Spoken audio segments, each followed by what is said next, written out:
Hey everyone, I'm Nathan, and today I'm introducing a new series on my channel, coloring my old Inktober art. So if you don't know, Inktober is an annual challenge every October where an artist tries to do 31 completed illustrations in 31 days. The only requirement? They have to be black and white images done with ink and paper. Now, to be honest, I've never actually followed the official rules. Whenever I do Inktober, I do it with digital art. It's never really bothered me because I've never really had a desire to complete the Inktober challenge. Full disclosure, I have never won Inktober. I've never actually made it all 31 days, but I more so use prompts and challenges like this to just get out of a art slump. So it's not like a yearly tradition for me like it is for some artists. Anyway, last year was just kind of a really hectic time in my life, and I really needed something to get my brain moving and my creative juices flowing again and just being able to draw again. So this could be a more relaxed series on my channel where I just kind of talk about whatever comes to mind, whether that's the piece itself and my art process, or if it's just kind of like reflecting on the past year and how far I've come and how my life is different than it was then.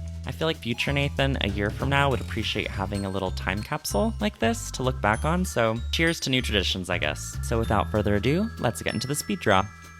3, 2, 1, go. Basically, the official Inktober Twitter account comes out with 31 prompts, and they're all these just concepts that you can interpret into different drawings. So the theme of last year, 2021, was crystal. And I didn't really know what to do with that, so I just kind of mindlessly started. As you can see, I didn't initially set out to draw Pokemon fan art. I tried all those things like a woman trapped in crystal or a bunch of eyes. Like I said, I was in a really bad art slump. I wasn't being productive with art, and I wasn't having any fun either. I was kind of in a bad headspace because I was out of work. I had just turned in my last pages for the graphic novel that I was contracted to work on. And then this weird phenomenon occurred where suddenly I wasn't getting as much external validation as I was used to, and I didn't have something to draw by default every day. So I was between jobs. I felt very isolated because I was living in a new place. I hadn't completed a piece of art in over a month, which is a really long time for me, and I just needed to do something to get out of the funk I was in. And it just so happened to be October 1st. So I decided to do Inktober. And before I get carried away, I give myself some rules or guidelines to kind of live by for the next month. And by month, I mean 9 days because I didn't finish Inktober. So rule number 1 was I'm gonna draw whatever I want. I don't know if other people relate to this, but sometimes I get really into my own head about what I'm drawing, but sometimes I get really self-conscious about drawing fan art or things that are irrelevant or won't get that many clicks on Twitter. I decide that I'm drawing these images for me and for no one else, so if I want to draw very obscure fan art or original characters that no one will get or understand, I'm allowed to, and I should just go for it. And the second rule is that whatever I draw, I'm gonna do it without references. Now let me be clear about something. I am extremely reference positive. I love references and I think more artists should use them, but I digress. The reason why I had this rule is because sometimes I get really too caught up in looking up reference and I don't actually draw anything, which is a problem. And sometimes that can be fun in and of itself. Like sometimes I'll be researching for something and I end up reading really cool articles instead of drawing. But the point of this exercise was to draw to help my mental health and creativity. So no reference, only drawing. Also, flash warning, I use a ton of adjustment layers when I color.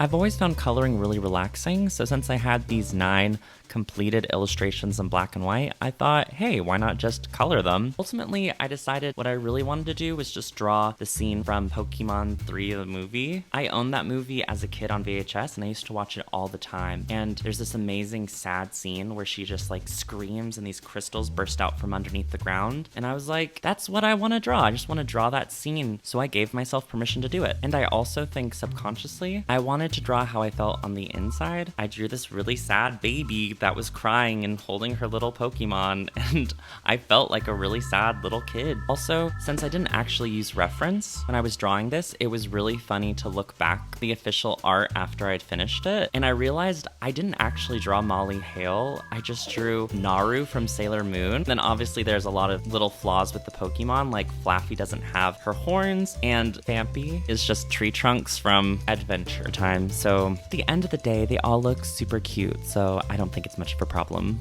This was a really quick one, but that's pretty much the whole video. I think why I really love this piece is for what it represents. It represents me making art in a very bad place. I'm proud that I didn't give up. I'm proud that ultimately to start this channel that I've wanted to start for years, but I finally have the courage to do it. I hope you all are having an excellent day. Leave a comment down below about where you were this time last year. Do you do Inktober? And if not, I would love to hear about it down below. And as always, feel free to give this video a like and subscribe. And if you really want to support the channel, why not check me out on Patreon? Link in the description. I'll see you soon. Bye.